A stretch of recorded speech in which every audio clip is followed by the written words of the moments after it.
Να είμαστε πάντα καλά, πάντα αγαπημένοι και να κοιτάζουμε πάντα προς την Ευρώπη, όπως τα έλεγε ο Κωνσταντίνος Μητσοτάκης. Ευχαριστώ πάρα πολύ.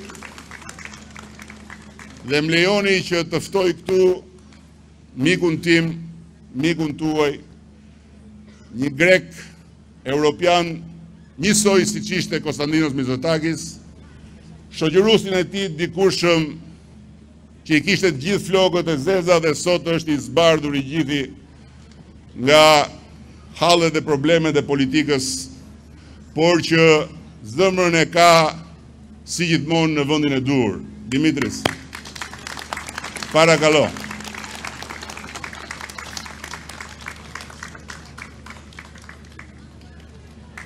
Excellent speech and the accent was good too. Well, μοίρασε και ο Γκέτα Ζώτη Κρυέμινης. Η προφορά του κυρίου Ράμα στα ελληνικά είναι καλύτερη από τη δική μου στα αλβανικά, όπως βλέπετε. Πρώτα απ' όλα,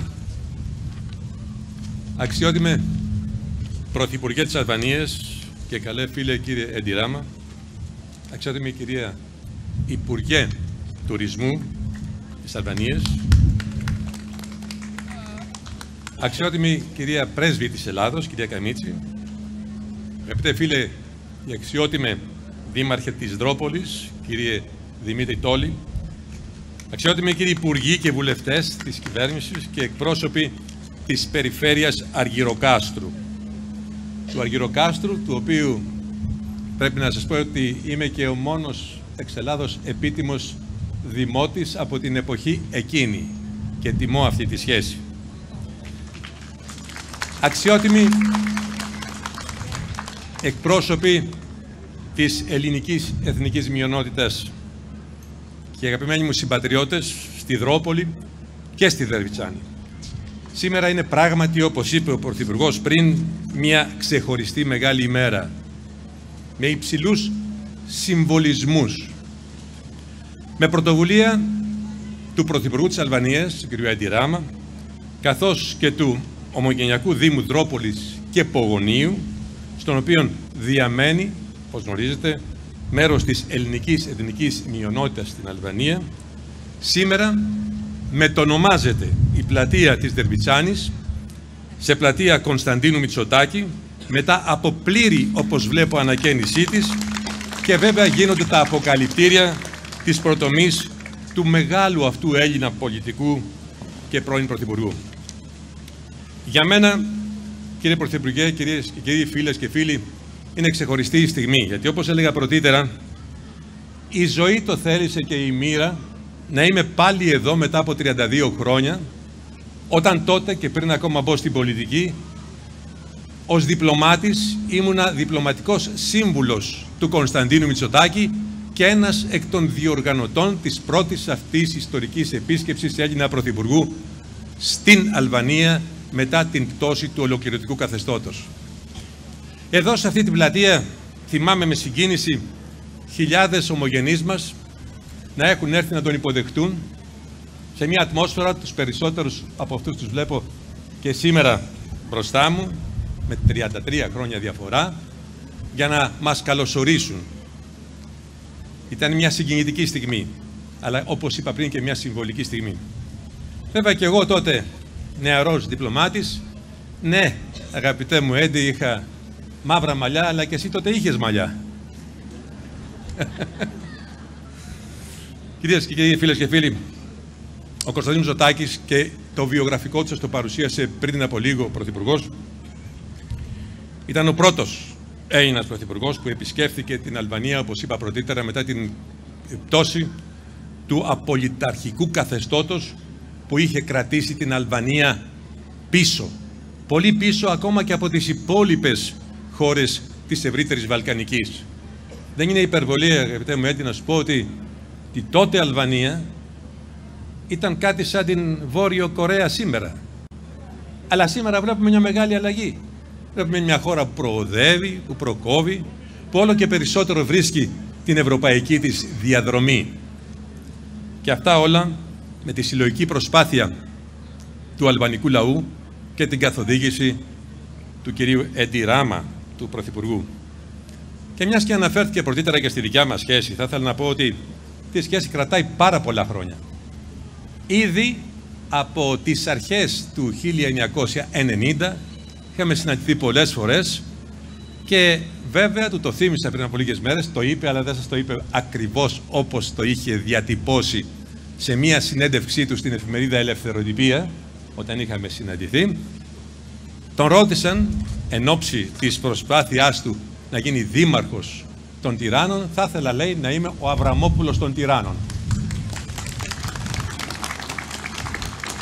Τα άλλαξε τα τύρανα και όλο και περισσότερο αλλάζει και τη χώρα προς το καλύτερο. Ενδιάμεσα βρεθήκαμε με τις όποιες ιδιότητές μου, πρέπει να ξέρετε, εγώ κρατούσα ανοιχτές τις πόρτες με την Αλβανία, βρέθηκα εδώ και ως Υπουργός Εξωτερικών και ως Υπουργός Αμήνης και υποδέχθηκα με τιμή την τότε Υπουργό Αμήνης στην Αθήνα, αλλά και αργότερα ως Ευρωπαίος Επίτροπος υπεύθυνος τόσο για τη μετανάστευση όσο και για τις εσωτερικές υποθέσεις, δηλαδή για την ασφάλεια της Ευρώπης, για το κράτος δικαίου, για την καταπολέμηση του οργανωμένου εγκλήματος. Ήμουν εδώ συχνά, έβλεπα τον Πρωθυπουργό και τους αρμόδιους υπουργούς, έτσι ώστε με τις συμβουλές και τη γνώμη μας να επιταχύνουμε το δρόμο της Αλβανίας προς την Ευρώπη, που μην έχετε καμιά αμφιβολία, αυτό θα γίνει.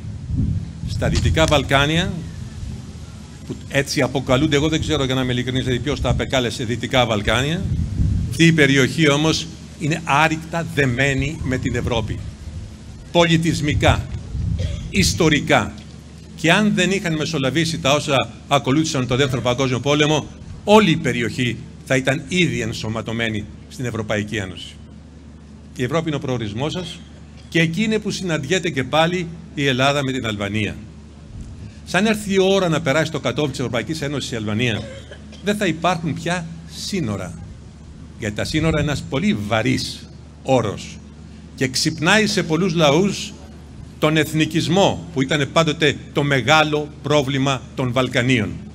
Και να κάνω μια διευκρίνηση. Άλλο εθνικισμός, άλλο πατριωτισμός.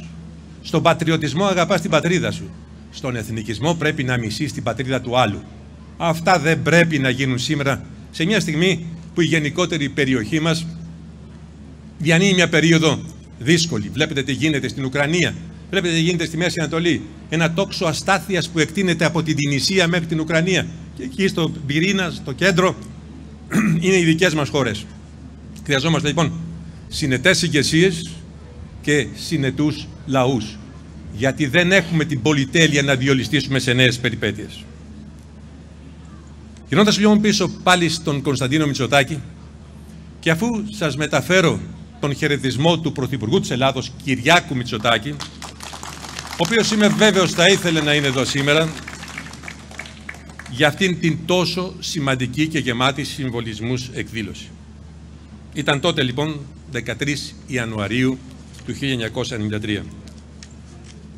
Ο Κωνσταντίνος Μητσοτάκης, τον οποίον, όπως σας είπα πριν, είχα υπηρετήσει από κοντά και είναι και ο μέντορας μου σε ένα μεγάλο βαθμό στην πολιτική, διότι είχα υπάρξει και διπλωματικός του ακόλουθος και διπλωματικός του σύμβουλος και διευθυντής του διπλωματικού του γραφείου, και εκεί ήταν ακριβώς που πήρα και εγώ την απόφαση να διαβώ την πόρτα της πολιτικής, εγκαταλείποντας τη διπλωματία για να διανύσω μια διαδρομή 30 χρόνων σε όλα αυτά τα σημαντικά πόστα που με εμπιστεύθηκε ο ελληνικός λαός.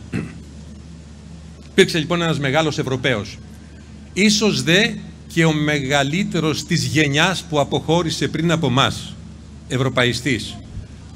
Μια προσωπικότητα που πάντοτε επαγγελόταν, γιατί είχε βιώσει τον πόλεμο στην Ελλάδα και τους δύο πολέμους και ήταν υπέρμαχος της ειρήνης και της συναδέλφωσης των λαών. Αλλά και στο εσωτερικό της χώρας, όπως είπε ο Πρωθυπουργός, ήταν αυτός που εμπέδωσε και εμβάθυνε την εθνική συνεννόηση και ενότητα.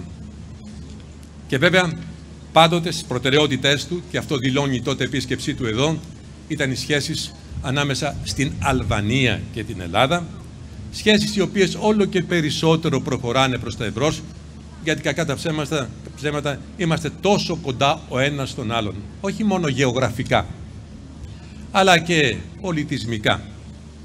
Θέλω λοιπόν να πω ότι τώρα μπροστά στις νέες προκλήσεις και με κοινό δρόμο τον ευρωπαϊκό πρέπει να έρθουμε ακόμα πλησιέστερα. Και η γέφυρα πέραν των άλλων είναι η ελληνική εθνική μειονότητα που είναι εδώ στην Αλβανία, αλλά και οι εκατοντάδες χιλιάδες Αλβανοί που πέρασαν τα σύνορα τότε χάρη στον Κωνσταντίνο Μητσοτάκη και σήμερα προκόβουν στην Ελλάδα. Όταν ήμουν δήμαρχος Αθηναίων, το είπε πρωτήτερα και ο Πρωθυπουργός, ήμουν από εκείνους που την εποχή εκείνη υποδέχτηκαν μετά το πρώτο άνοιγμα τις εκατοντάδες χιλιάδες Αλβανούς που πέρασαν τα σύνορα. Και τότε εξεπλάγησαν πολλοί όταν πέρασα ένα μήνυμα σεβασμού απέναντι σε όλους αυτούς τους συμπατριώτες σας της εποχής εκείνης που πέρασαν τα σύνορα αναζητώντας μια καλύτερη τύχη. Μάλιστα πρέπει να σας πω ότι μια πρώτη συμβολική πράξη ήταν ο Δημοτικός Σταθμός της Αθήνας να έχει το πρώτο πρόγραμμα στα αλβανικά.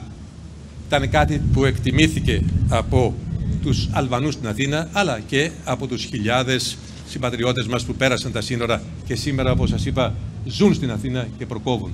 Και χαίρομαι που σήμερα βρίσκω εδώ αυτούς όλους που αφού πέρασαν ένα κομμάτι της ζωής τους εκεί γύρισαν πίσω και χάρη και στη συνδρομή της ελληνικής πολιτείας και στην προσπάθεια που γίνεται σε αυτή την χώρα ασκούν το δικαίωμά τους στη ζωή με αξιοπρέπεια. Είπα πριν ότι η Ελλάδα και η Αλβανία έχουν και είχαν ιστορικούς δεσμούς για πολλούς λόγους. Όπως παραδείγματος χάρη η γεωγραφική γειτονίαση και μάλιστα την εποχή που δεν υπήρχαν σύνορα. Μιλάμε όμως για μια περίοδο όπου επί αυτοκρατοριών, και μιλάμε για 2.000 χρόνια, δεν υπήρχαν σύνορα. Φιλικές σχέσεις ανάμεσα στους δύο ιστορικούς λαούς.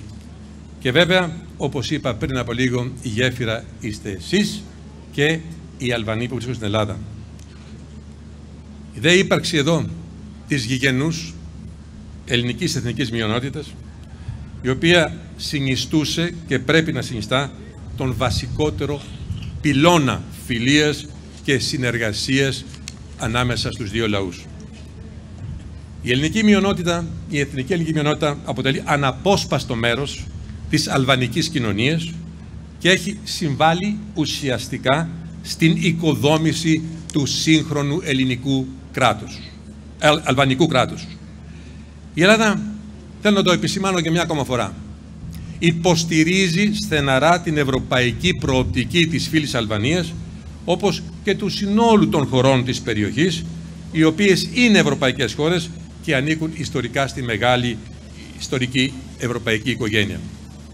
Βεβαίως, η στήριξη αυτή προέρχεται από την αυτονόητη προϋπόθεση της στήρησης όλων των προαπαιτούμενων κριτηρίων και δι πολιτικών κριτηρίων, όπως ο σεβασμός των πολιτικών και ατομικών δικαιωμάτων, που στην περίπτωση της Αλβανίας αφορά όλον τον αλβανικό λαό, συμπεριλαμβανομένων και των μελών της ελληνικής εθνικής μειονότητας, και βεβαίως ο σεβασμός του κράτους δικαίου. Και έχουν γίνει βήματα μπροστά. Το γνωρίζω αυτό ως πρώην Επίτροπος της Ευρωπαϊκής Ένωσης, που όπως σας είπα ερχόμουν συχνά και έβλεπα την πρόοδο που συντελείται. Και θέλω να σας πω και κάτι. Η μετάβαση από μια άλλη εποχή σε μια άλλη δεν είναι εύκολη υπόθεση. Δεν γυρνά σε έναν διακόπτη και αλλάζουν τα πράγματα εν μία νυχτή.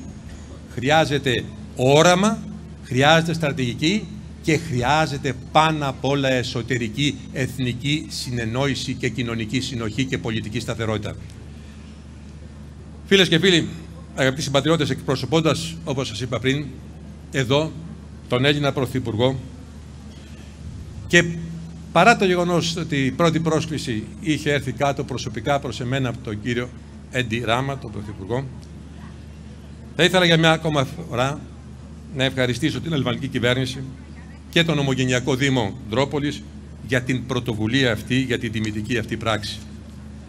Ήταν ο ίδιος ο κύριος Έντι Ράμα που πήρε αυτή την πρωτοβουλία και μάλιστα πρέπει να σας πω ότι για να είναι σίγουρος ότι 100% μοιάζει η προτομή στον Κωνσταντίνο Μητσοτάκη, μου έστειλε ένα βίντεο την ώρα που ο εξαίρετος αυτός γλύπτης, θέλω να τον γνωρίσω και να τον συγχαρώ γιατί αποδίδει με αντικειμενικότητα και ακρίβεια την προσωπικότητα του μεγάλου αυτού ηγέτη, για να του πω τελικά ναι, μοιάζει. Και έτσι προχωρήσαμε. Σήμερα είμαστε εδώ.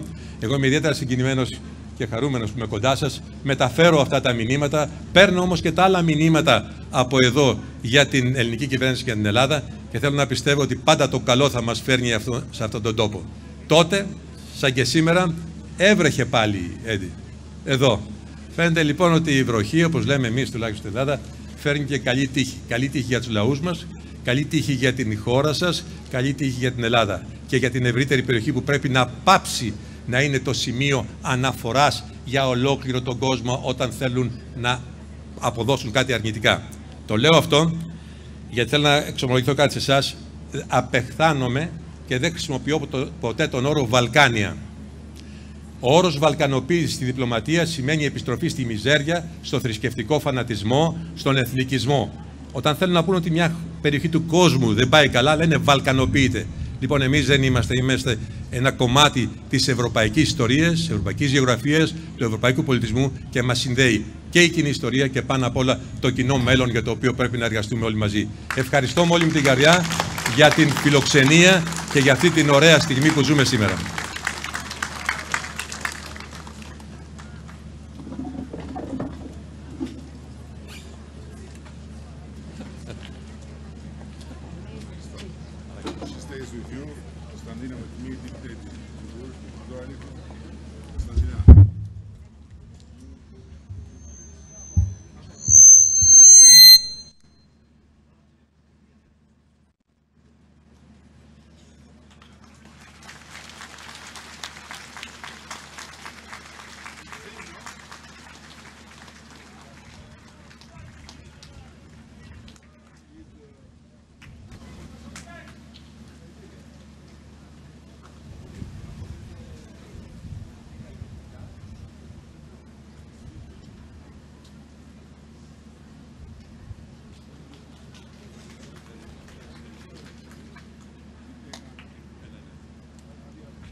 δεν σε χωράει να πέσεις.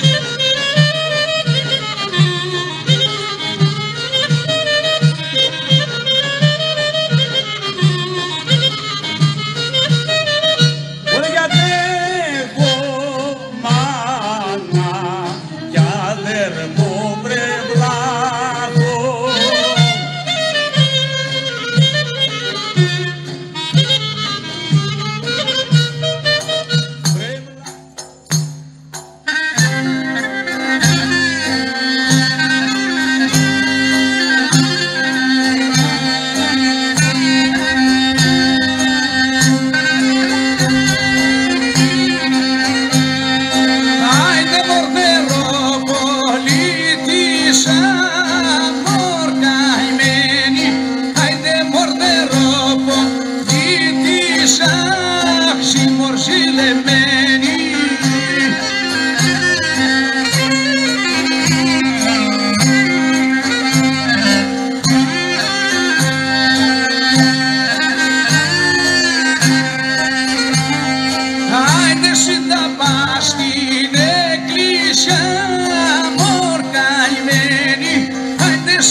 Με κεριά ξημορζηλεμένη.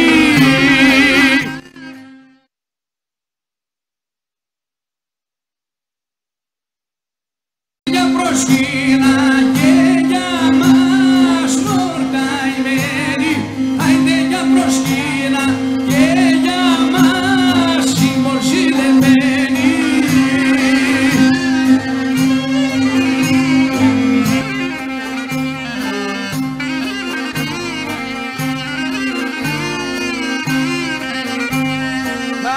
Και για μας τους χριστιανούς μορκαημένοι, άιντε και για μας τους χριστιανούς συμμορζηλεμένοι.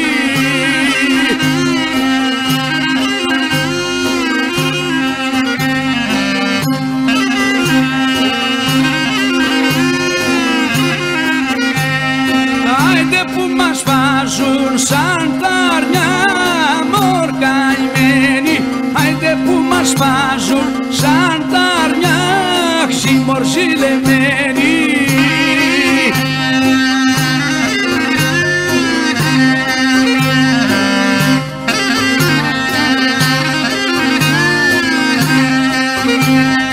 Άιντε σαν τα αρνιά της Πασχαλιάς μορκαημένοι, άιντε σαν τα αρνιά της Πασχαλιάς συμμορζηλεμένοι.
Ιντερούαρ Κρεμινίστορες Κυπρής Ζώτη Εντιράμα.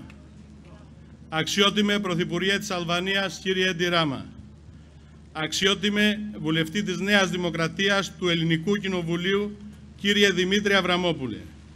Ιντερούαρ Deputé τη Δημοκρατίας Ρετ Παρλαμέντιτ Γκρέκ, Ζώτη Δημήτρης Αβραμόπουλος. Εντερούαρ Μινίστρε Τουρίσμι Δεμιεντήσιτ Ζώνια Μιρέλα Κουμπάρο. Αξιότιμη Υπουργέ Τουρισμού και Περιβάλλοντος, κυρία Μιρέλα Κουμπάρο. Αξιότιμη Πρέσβυρα της Ελλάδος στην Αλβανία, κυρία Κωνσταντίνα Καμίτσι.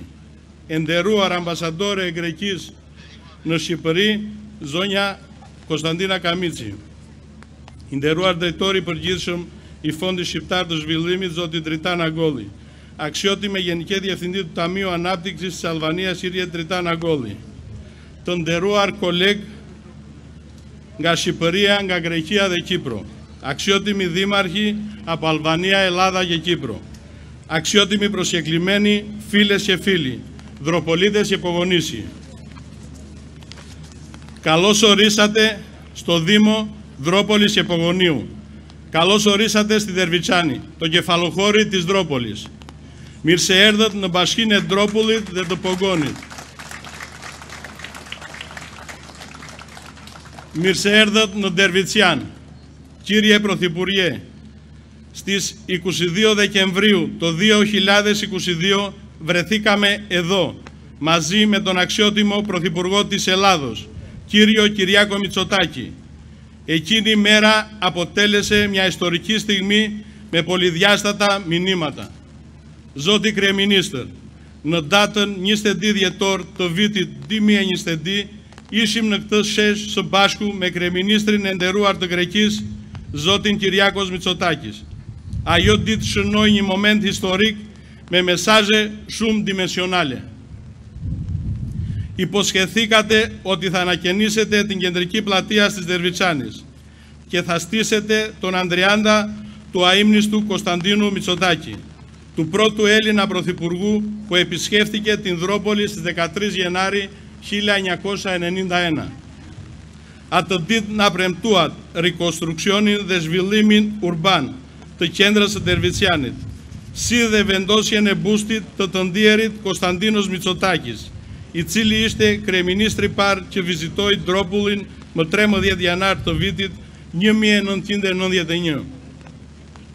Σήμερα, 10 μήνες μετά την υπόσχεσή σας, έχουμε τη μεγάλη χαρά και την ικανοποίηση να εγγενιάζουμε ένα πολύ σημαντικό έργο.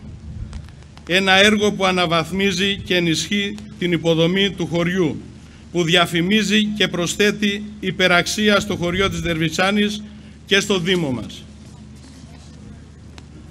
Sot 10 muaj pas premtimit të dhënë, kemi nderin dhe kënaqësinë të inaugurojmë këtë vepër aq të rëndësishëm për bashkinë tonë. Një vepër e cila përmirëson infrastrukturën dhe njëkohësisht promovon dhe shton vlerat e fshatit Dervician dhe të bashkisë së Dropullit.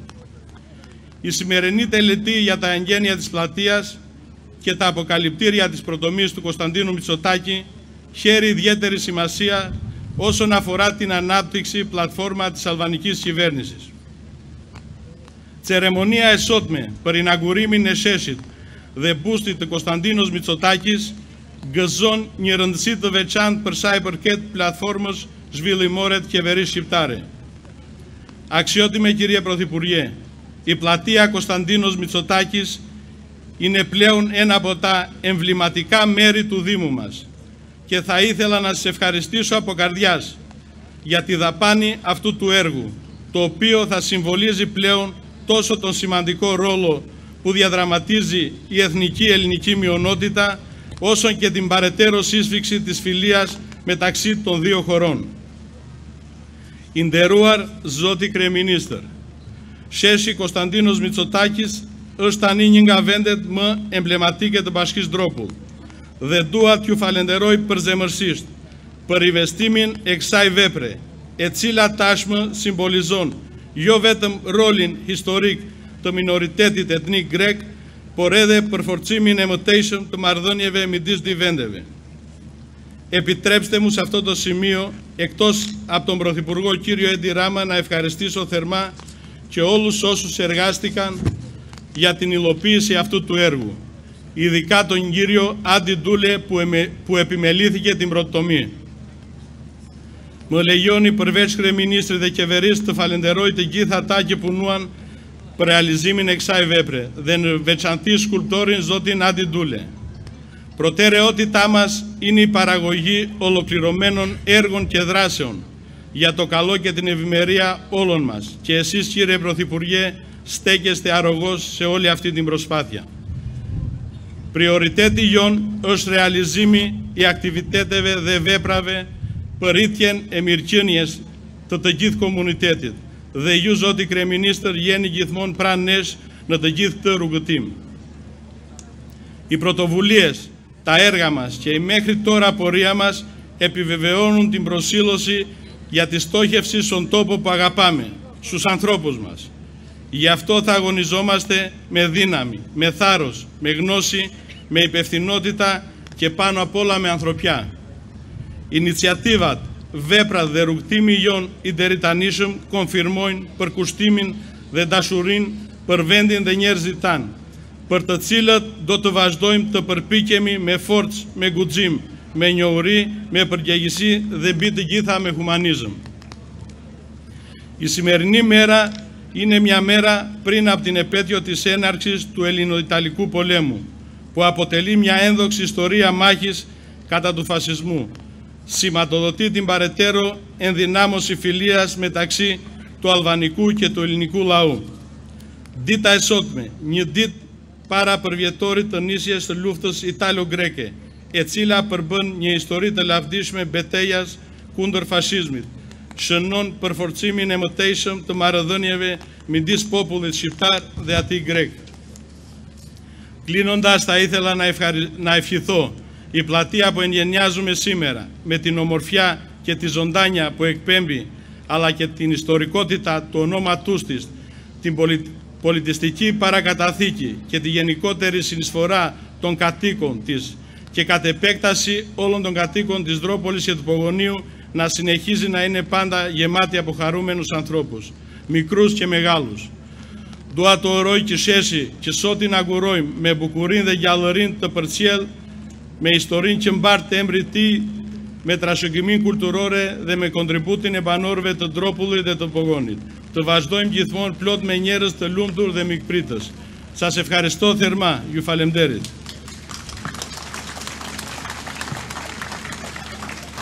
Dua të ftoj ministren zonjën Mirela Kumbaro për një fjalë përshëndetje.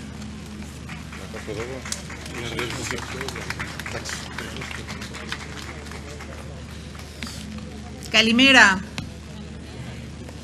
unë të dashur në Dropull nuk kam thjesht koleg apo shok. Unë në Dropull kam motra dhe vëllezër. Dhe nëse unë e ndjej kështu, e ndjej sepse ju më keni trajtuar kështu, ju më keni afruar si motër, si vajzën tuaj, edhe pastaj edhe më keni birësuar. Prandaj, kur unë vi në Dropull, flas për motra dhe vëllezër.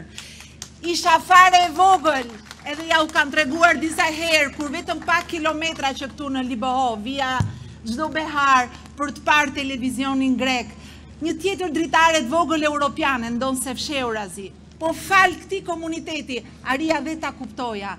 Isha pak më rritur, ndoshta adoleshente, kur në të folurën shqip të gjyshes time, identifikoja aq shumë fjalë me të cilën pasuroi shqipja e saj që vinte pikërisht nga greqishtja. Edhe pastaj, familja ime politike që unë zgjodha në moshën e pjekur, më solli këtu.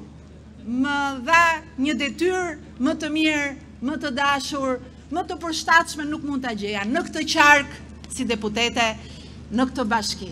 Në këtë bashki ku Dimitri e di shumë mirë, kam nisur rrugtimin tim politik edhe e dini kush më mësoi mësimet e para të kulturës së vërtet dropullite, që nga Skoreja, ku i shoh këtu vëllezërit e mi në Pogon lart, e deri në Sole, në Selo, me Katina Rugjo, që më hapi sepetet, më hapi zëmrën, më mësoi këngën, më mësoi traditat e Dropullit, të cilat sot janë të mijat. Janë të mijat sepse kështu më keni trajtuar dhe kështu më keni hapur zëmrën dhe shpirtin siç ja u kam hapur dhe unë. Prandaj, në gjithë këtë rrugëtim që gati po bëhen 10 vjetë së bashku, kemi bërë shumë punë, kemi qarë shumë halle, kemi kaluar bashkë shumë gëzime, e ka marrë bekimin tuaj sa herë kemi vendorën bashkë për restaurimin e kishave të jashtëzakonshme të Dropullit, aq sa tashmë pashkët i kalojmë bashkë këtu në Dropull. Pjesë e këtij rrugtimi, pjesë e këtyre punëve, është edhe ky shesh, është edhe ky bust, si një tjetër dëshmi e jashtëzakonshme e urës së kulturës që ne kemi ndërtuar në shekuj, kemi trashëguar së bashkë dhe sot të gjithë bashkë kemi detyrën e jashtëzakonshme ta çojmë përpara, bashkë, siç janë bashkë dhe dy flamujt tanë, siç janë bashkë dhe zemrat tona në familje, fal martesave, fal punës së përbashkët. Unë besoj që nuk mund kisha fat më të madh se sa të punoj me ju, se sa të ndërtojmë bashkë urën e pathyeshme, të pandashme. Prandaj, siç e themi bashkë kur jemi për tavolina me një gotë të vogël në dorë, e paçim të pandar. Dhe më lejoni që në emrin tuaj, në emrin ton, të ftoj Kryeministrin e Shqipërisë, Edi Rama, që dhe këtë punë më të ren e ka ndjekur hap pas hapi, gur pas guri, plak pas plake, për ta inauguruar sot së bashku. Ju e dini që edhe kur bie shi, ne kemi bereqet, po më duket se dielli po na nderon.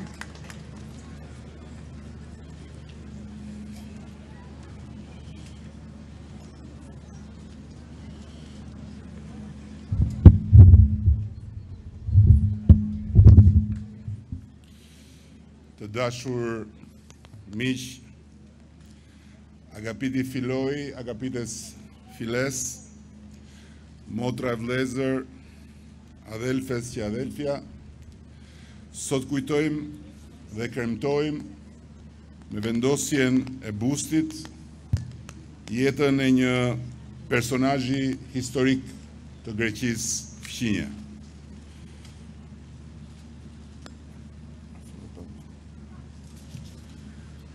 Do t'i shërbesh gjatit, duhet të zgjasësh dorën.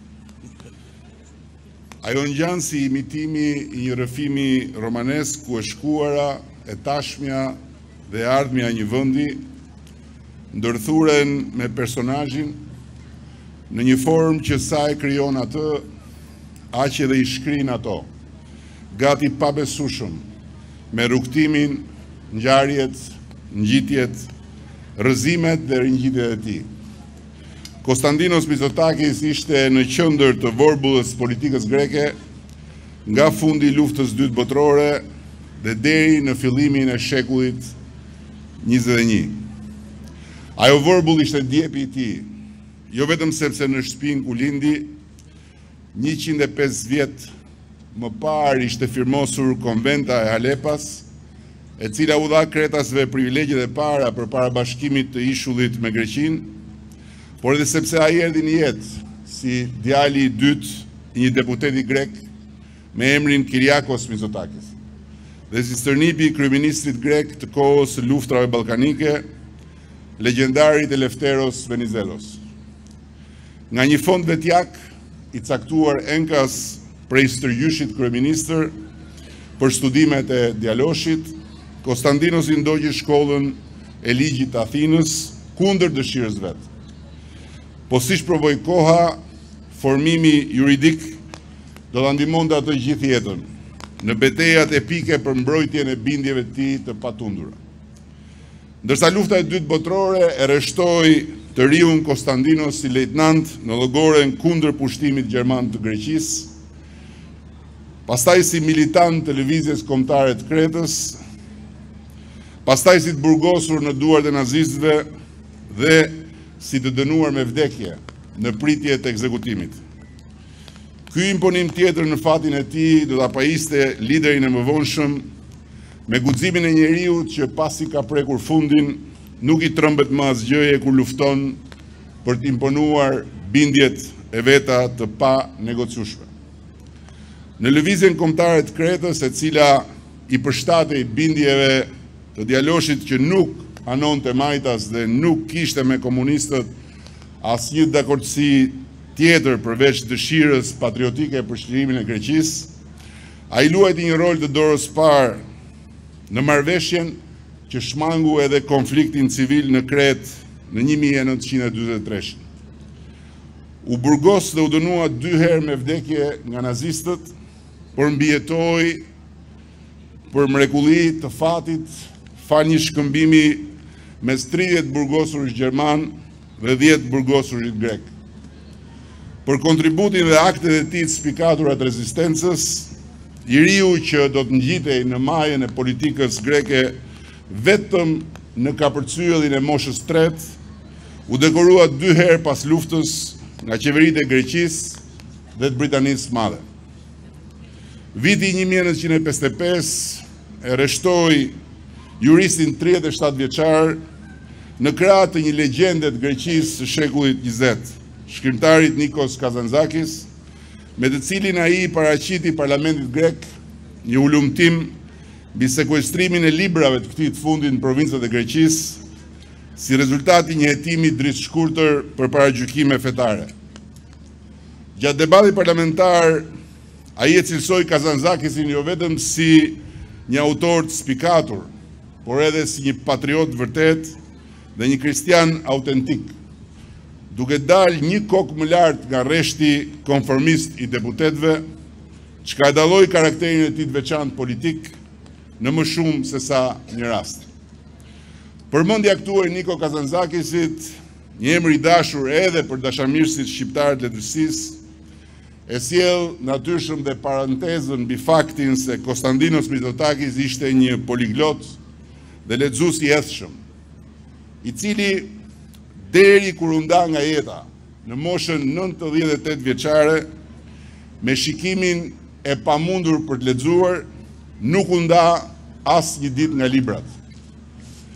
Fal audiolibrave, ai vazhdoi të shijonte magjinë e letrave të shkruara në frëngjisht, në gjermanisht dhe greqisht, sigurisht, duke ndjekur publikime dhe natyre të ndryshme. Por, deri në fund, mbeti një ndjekës i apasionuar i letërsisë dhe i poezisë, dashurim për cilat e mbrojti me xhelozi nga varësia mbytëse e politikës. Kretani pa epur edhe në këtë kuptim, ai ushqeu gjithmonë pasionin e të nxënit përmendësh të poezive që të riqnin më shumë. Si deputet i Unionit të Qendrës, Konstantinos Mitsotakis nuk guroi të bashkonte forcat në frontin e famshëm anti-qeveritar Anendotos. Dhe me atë që më vonë do të bëjë një tjetër legjendë e Greqisë së re, po edhe kundërshtari i tij më i madh politik, Andreas Papandreou. Përkatësia politike larg bindjeve komuniste nuk e pengoi deputetin liberal Konstantinos Mitsotakis, që në mbrojtje të vlerave të lirisë dhe të demokracisë të mbështeste në vitin 1962 legalizimin e Partisë Komuniste, duke u shkëputur nga orbita e mendësisë përgjithshme mbytëse të asaj periudhe të politikës greke, kur komunistët persekutoheshin egërsisht për idetë e tyre të jashtëligjshme. Por mendësia e tij e re, forca e hekur dhe bindjeve të tij dhe karakteri i tij kryenetsh do të sprovoheshin fort disa vite të gjata pas grushtit shtetit në prillin e vitit 1967 dhe vendosjes së juntës famkeqe të kolonelëve. Natën e grushtit shtetit, ai arrestohet nga kolonelët dhe mëtej survejohet rrepsisht si i dyshuar për organizimin e një kryengritje në Kret kundër diktaturës. Ja del të arratizet nga Greqia me shumë peripecive dhe rreziqeve në gushtin e vitit 1968. Fal ndihmës së mikut të tij, ministrit jashtëm turk Çalyangëll, arrin të fluturojë nga Stambolli për Paris me një avion të flotës pakistaneze për të zhytur në tallazet e mundimshme të emigracionit politik. Një vit më vonë bashkohet edhe me gruan dhe 4 fëmijët, përmes peripecish që do të meritonin një film më vete nga jeta e tij romaneske. Parisi i trazuar i vitit 1968 u bë dhe kryeqendra e rezistencës greke kundër juntës. Në atë kryeqytet të lirisë, barazisë dhe vllazërimit, Konstantinos Mitsotakis bashkëpunoi me refugjat politik grek të gjitha bindjeve, të gjitha krahave, të gjitha ngjyrave. Ndërkohë angazhua në organizime dhe në publikime të cilat lanë shenjë në rrugën e opozitarizmit të vështirë demokratik, të atyre burrave e grave që i kaluan ato vite jashtë Greqisë, pa lënë gur pa luajtur për të ndihmuar në rrëzimin e juntës kriminale që u kishte marrë peng atë dheu. Kur më në fund vendosi të kthehej në Greqi në vitin 1974, me bindjen se rezistenca politike tani më duhej organizuar nga brenda vendit, ai u gjend përsëri në sallën e gjyqit, këtë herë për botime pa lejen e policisë, të konsideruara si nxitse kundër rendit publik. Konstantinos Mitsotakis u rikthye në parlament në vitin 1977, fillimisht si lider i partisë neoliberale dhe pasi u bashkua me Demokracinë e Re një vit më vonë, shërbeu si ministër në disa qeveri, derisa në vitin 1984 mori kreun e partisë, të cilës i dha fizionominë e vetes tij politike, duke transformuar nga një forcë klasiciste dhe ideologjisë djathtë në një parti reformiste liberale, me ambicien për të hapur horizonte të reja duke udhëhequr, jo më thjesht për të qeverisur me syt nga horizonti i vjetër. Kryeministri Mitsotakis hyri në zyrë gati gjysmë shekulli pasi hyri në llogorën e luftës shqyrtare. Tamam si mishërimi deri në fund i të vërtetës se asgjë për të nuk ishte e thënë, të arrijej pa vështirësira të denja për trillet e një romancieri, ai ngjiti shkallët e Vilës Maksimos pas një sage prej 3 palë zgjedhjesh të fituara në vetëm 11 muaj. Edhe kapitulli i romanit të jetës tij prej personazhi politik librash në majën e pushtetit nuk është as pak më i qetë se sa kapitulli i trazuar të rrugës drejt Majës, ku kryeministri i ri 72 vjeçar i Greqisë ndolli kundër vetes të gjitha errat e mundshme, politike dhe sociale, duke ndërmarrë disa reforma liberale, të cilat trazuan ujërat e ndënjur të një Greqie të ngopur dhe të mpirë nga dominimi populist, i aleatit dikurshëm të frontit rebel parlamentar të Anendotosit dhe kundërshtari i tij super karizmatik Andreas Papandreou.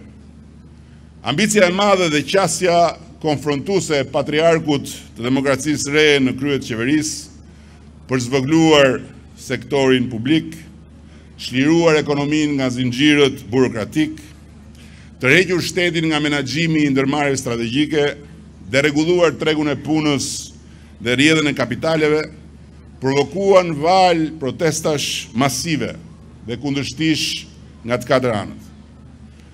Me fuqinë e atij besimit të pamat në vete që e karakterizonte por që në syt e kundërshtarëve ngjante si vetpëlqim acarus, Konstantinos Mitsotakis e ktheu plotësisht busullën e politikës jashtme greke nga perëndimi dhe hodhi spirancën në Washington, duke i ringritur në nivelin e aleancës strategjike marrëdhëniet me Shtetet e Bashkuara, të cilat botkuptimi anti-imperialist dhe karshillëku sfidues i paraardhësit të tij ndaj superfuqisë amerikane i kishte futur në qerthullin e një konflikti permanent. Zgjedhjet e parakohshme të vitit 1993 e larguan pas vetëm 3 vjetësh kryeministrin 75 vjeçar nga zyra, ku si për t'ia trazuar deri në fund edhe këtë kapitull të jetës, u rikthye në atë zyrë as më shumë dhe as më pak, po paraardhësi i tij, Andreas Papandreou, dora vet. Ndërkohë që Konstantinos Mitsotakis u tërhoq nga drejtimi i partisë. Ai mbeti president nderi i demokracisë së re deri në fund të epilogut të jetës tij të jashtëzakonshme. Mu duk e arsyeshme të dashur banor të Dropullit, ta skicoja sot këtu fillin e romanit jetuar të këtij personazhi emblematik të politikës vendit fqinj dhe njërit prej dy atëve tuaj, i cili ishte kryeministri i parë grek që zbriti në Shqipëri dhe vizitoi Dervicianin. Rikthimi i tij në këtë shesh sot përmes këtij busti që skulptori, kolegu dhe miku im Adi Dule e krijoi me sukses, po dhe me shumë dëshirë për hir të vërtetës, qoftë sepse dhe ai ka qenë disa vite në Greqi si emigrant, po qoftë dhe sepse portreti i Plakut Mitsotakis është vetiu ndjellës për një skulptor për nga karakteri i formës që ka, mendoj se është një rikthim i dur në vendin e dur, po dhe në kohën e dur, i njeriu dur për të mishëruar me praninë e vet të përjetshme këtu lidhjen e pandashme të minoritetit grek me Greqinë, të cilën ai rivendosi pas një këputje të gjatë të dhimbshme me ardhin e tij 33 vjet më parë. Por mjafton ta kesh parë në një material arkivor të televizionit grek, kur ai flet me dashurinë e sprovuar të një jete me stallazësh, edhe me atë sensin e tij aristokratik të humorit, për kokforcinë e gruas së tij arvanitase, që të kuptosh se kjo prani e tij këtu ushqen natyrshëm edhe mirësinë kokfort të lidhjes së pandashme mes dy gjindjeve tona, të cilat e shkuara i ka përzier aq shumë sa që po të mos i dalloj gjua apo këndi i kujtesës së ndryshme të historisë politike, asgjë tjetër nuk i bën të pangjashëm si pikat e ujit. Do kisha dëshiruar shumë që sot të ishte këtu dhe Kyriakos Mitsotakis, djali i Konstantinosit, kryeministri i sotëm i Greqisë dhe miku im i dashur, por me siguri dhe ai do të rikthehet në të shesh aq më tepër që ju a ka premtuar, ku që nga sot sheshi mban emrin e tatit. Ndërkohë më vjen shumë mirë që bashkë me ju dhe me mua është këtu një deputet tani më i thinjur i demokracisë së re. Kur e shoqëroi 33 vjet të shkuara kryeministrin Konstantinos Mitsotakis në këtë shesh, ai ishte një djalosh i ri pa asnjë fije të bardhë në kokë, i cili më vonë do të bëhej kryebashkiaku që i riktheu Athinës flamurin e lojrave olimpike dhe ndër shumë të tjera edhe njëri prej shembujve të mi frymëzues kur mora drejtimin e Bashkisë Tiranës, miku im i shtrenjtë Dimitris Avramopoulos.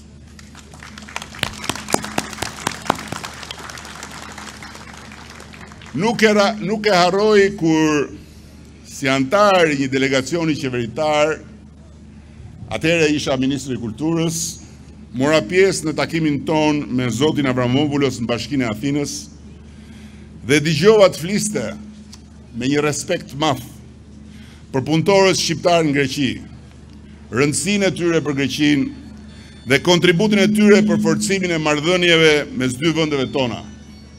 Pas gjysmë shekulli këputje të lidhjes son të afërt shumë shekullore. Sot të gjithë i thonë këto fjalë të mira, po në atë periudhë vështirë, kur shqiptarët njësoheshin të tërë në mexhelisin publik të vendit fqinj, me një pakic fare të vogël, keqbërësish, që bënin lajm në televizion e në gazeta, teksa kokullur shumica dërmuese dërmoi heshturazi në punët më të vështira, fjalët e kryebashkiakut të Athinës ishin melhem për krenarin ton të plagosur nga keqtrajtimi i figurës shqiptarit në Greqinë e viteve 90. E falenderoj me gjithë zemër mikun ton të vjetër për ardhjen sot, ashtu si kundër falenderoj dhe ambasadoren e Republikës Greqisë, ambasadoren gjithnjët buzëqeshur, Konstantinën, e cila në nderon me praninë e saj. Miqtë e mi, motra dhe vëllezër dropullit, ju më mirë se kushdo e dini që Shqipëria është atë dheu juaj. Vendi ku ju jetoni, njësoj si shqiptarët në gjak dhe në pasaport, vëndi ku keni varret e të parve, kujtimet dhe trojet e atyre që nuk jetojnë më, shtëpit ku keni lindur dhe ku lindin fëmijët tuaj. Ju e dini po ashtu se jeni për Shqipërinë një pasuri e çmuar, një urë e pasvendësueshme fëqinjësie të mirë me Greqinë, një lidhje e pandashme, mendjesh e zemrash mes popujve, e cila jo vetëm nuk putet kurrë brenda njerëzve, po as nuk dobësohet dot. Kur politika hyn në mes tyre së prapthi, me tekat dhe me arsyet e mos arsyes saj. Unë jam krenar për vendin tonë të përbashkët Shqipërinë, ku minoritetet gëzojnë me ligj dhe me zakon të drejtat e barabarta me shqiptarët etnik, dhe ku asnjë hall, asnjë problem, asnjë shqetësim nuk ndryshon nga hallet, problemet, shqetësimet e të gjithë qytetarëve të Republikës sonë. Por po ashtu nuk ndryshojnë as shkalla e vëmendjes, kujdesit dhe përpjekjeve tona për t'i adresuar hallet, problemet e shqetësimet me të njëjtin pasion dhe angazhim si në Tiranë, në Tropoj, e si në Dropull, si në Durrës, Maliq, e po ashtu në Finiq, në këtë vend që shërohet për ditë nga plagët e mundimshme të një të kaluare, sa të rënd, aq edhe të përbashkët. Ku minoriteti grek është gjevahiri më i madh i kurorës së artë të bashkëtesës qytetare mes shqiptarëve dhe pjesëve të komuniteteve të ndryshme etnike. Fatkeqësisht, hera herës politika elektorale me nevojat e saj jo domethënëse për fatet e vendeve dhe të popujve tanë, trazon edhe rrjedhën e natyrshme të vllazërisë së plazmuar qysh në lindjen e korave, mes fqinjve si Shqipëria dhe Greqia. Por janë gjëra që kalojnë, edhe pse do të ishte mirë që të mos ndodhnin, siç mirë do të ishte të mos ndodhin, po herë më lehtë dhe herë më vështirë, kalojnë dhe sherrët dhe keqkuptimet mes vëllezërish që jetojnë në shtëpi të ndryshme. E sigurt është që në rrjedhën e jetëve të sotme demokratike, trazimet dhe keqkuptimet jo vetëm kalojnë, po dhe e bëjnë më të fortë kuptimin e lidhjes pandashme mes të dy popujve dhe vendeve tona, për të cilën dhe dy kundërshtarët e paepur, Konstantinos Mitsotakis dhe Andreas Papandreou, jo vetëm kishin të njëjtën bindje, po dhe po njësoj bën gjithçka mundën në kohën e shkurtër që patën pushtet në dispozicion kur Shqipëria sapo doli nga izolimi. Unë nuk e di nëse kryeministri Konstantinos Mitsotakis po na sheh e po na dëgjon nga atje lart, më pëlqen të mendoj se edhe dielli që u shfaq është buzëqeshja e tij,